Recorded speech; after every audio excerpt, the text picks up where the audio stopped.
Testimony ni nini? Kuna watu nasikia wakisema ati testimony ati ni kutestimony. No. Testimony ni ushuhuda.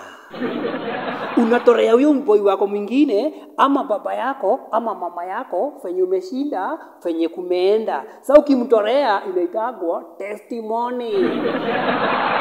Kwa kanisa kuna kuwaga na testimony ya fenye watu wanaendelea na Mungu. Unacheki?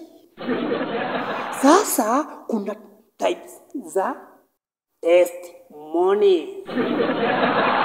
Kuna testimony boilo, kuna testimony shoma, na kuna testimony fry. Sasa yenye nataka kuwaretea ni testimony boilo.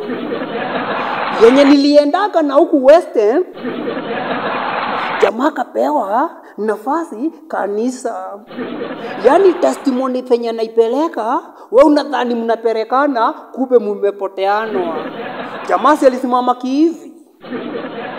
Akasema, ati Bwana Yesu atukuweko. Asifiweko Bwana Yesu. Watu wakasema asifiwe Bwana. Akaanzia na ushuhuda. Akauliza watu kama fenye tu namuuliza, ushuhuda ni nini? Akauliza watu, pita ni nini? Watu wakasema, akasema ni hapo.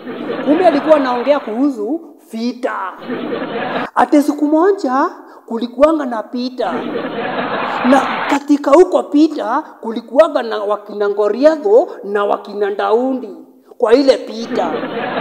Watu wanashika, yani story fenye wanashika ni pita, lakini yule anatoa ushuhuda anaongea kuhusu nini? Vita, lakini anasema pita njuni muruya. Akasema na pale katika pita wakina Daudi walikuwa wanaamini Mwokozi na walikuwa wanajua lazima watashinda nani? Wakina pita. Kumbe ni vita anaongea kuhusu. Yani ushuhuda yenye natoa wewe venye unainget si venye namaanisha. Sasa wakina Goliathi walikuwa wanajua vita sana. Na katika hii pita Daudi akamwamini Yesu na lazima atashinda pita. Si akaenda kwa pita. Sasa wako katika uwanja wa pita wakiwa na Goliathi kwa pita. Si wakapigana hiyo pita. Mwisho Mungu akasaidia wakina Daudi kwa hiyo pita. Na akashinda pita.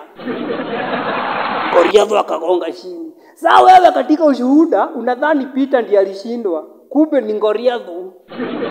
Hiyo inaitagwa ushuhuda ama testimony boiro. Yenye wewe venye una get si venye namaanisha. Moja wa mesh.